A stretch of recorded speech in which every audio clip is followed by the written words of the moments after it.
Kids and cadets, welcome back to Tommy Time. This is a Poulan Pro. I got it on my table. I had sold this a while ago on an if for cheap because it was hard to start. Guy used it once, brought it back, said he couldn't get it started again. So this had low compression. I threw another engine on it off of a rusty deck. I think it was possibly this Poulan's deck, if I'm not mistaken. No, I think it was this. I think it was off of this one. Regardless, it's a used engine, so I put it on. Brotherhood of the Browns going by. Put it on, clean the carburetor, put another blade on it. Yeah, used blade. So the deal with it was no compression. So that really bummed me out. So I did some snooping around, found that the exhaust valve was leaking. I put pressure to the cylinder and it was coming out the exhaust. Leaking air, no compression. So what I had done, I took the head off, and I'll bring you over here and show you. This is the exact head that came off. I put a secondary head on it from a trashed engine. So this is the head that was giving me problems. So took the head off. Notice the exhaust valve was stuck here and not seating. So I took off the keeper. This is how you get the valves off. There's a little keeper cap that comes off. Don't lose these and don't forget to put them on. It'll expose the valve stem. You see the notch in the keeper that just gets pushed to the side so you can remove it. Spring comes out and then you can push the valve through. So I did when I first messed with this, and it, like I said, it was stuck open, so all the compression was going right by. So this was all filled up with carbon. So I took a brush, brushed off the heavy stuff, some really light sandpaper, cleaned that up, and put it back, and I thought I was home free. Cleaned up the seat gently, so it looked all well and good. I had free travel. I thought, okay, we got a home run here. And I think I just dropped something, maybe a spring or a keeper. Okay, it was the spring. So put it all back together. Go to try to start it, no compression. So damn it. So I put my leak down tester on it, same thing. I had better compression, but not 100%. So I just took it off, and what had happened is this valve got bent somehow. And the way I determined that is I took the valve stem and was watching the head of the valve here, and you could see it's bent, it's oblong.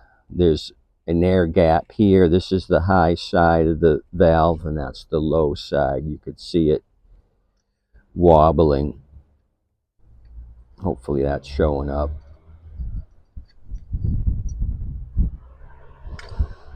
And if you turn it from the head and watch the stem here, you could see that it's wobbling back and forth. The other thing you can do to test, and I probably should have did this when I first messed with it. I got some old gas here, and you just pour it here. If the spring was in place and you had tension on it, pulling it down to a closed seat, it should hold fluid here.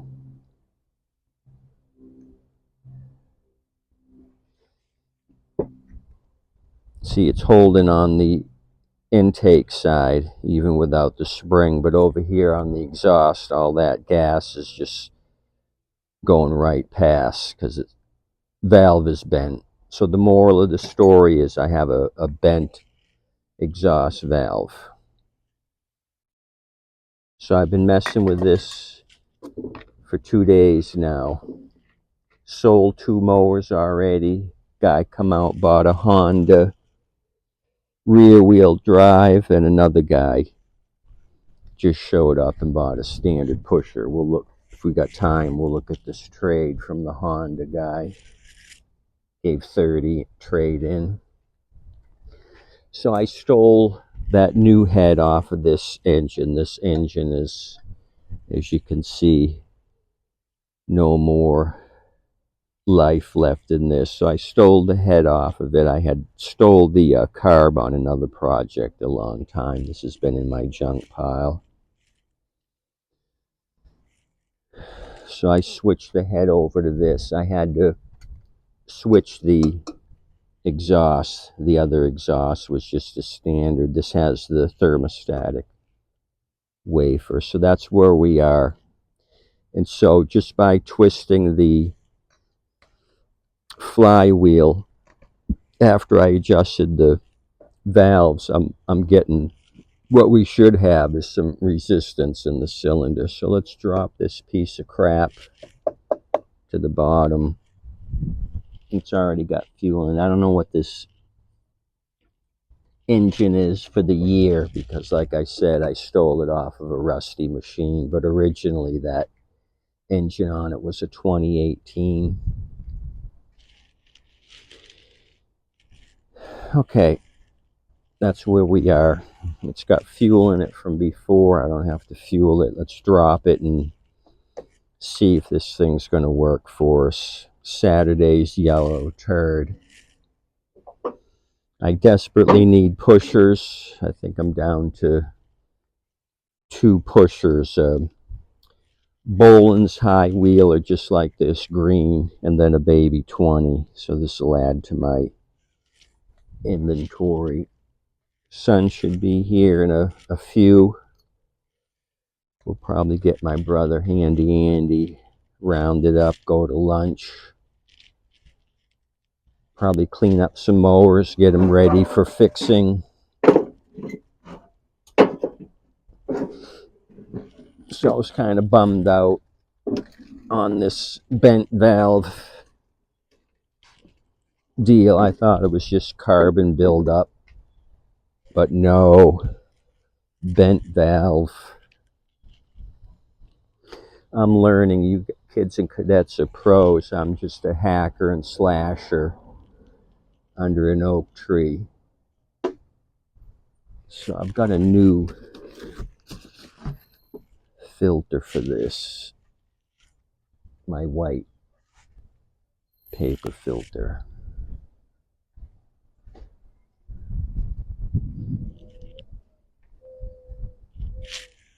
Somebody's walking in my front door. How's it going today? Oh, hey, you know how to push mowers? Yes. Are you selling them by any chance? I'm selling them.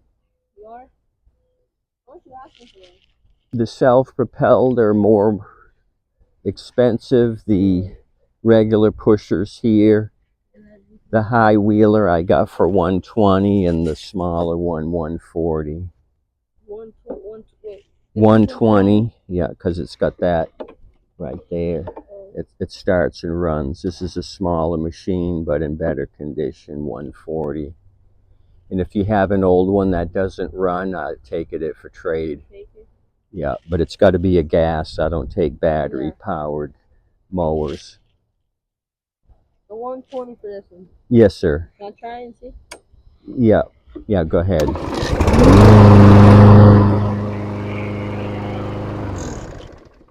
It's easy to push with the high rear Yeah. wheels. So, are you trying to make some extra money in the neighborhood? Yeah.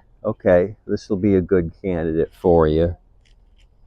So I'll tell my dad because we're looking for one. Because Oh, ours broke down when we threw it. You know, threw it away.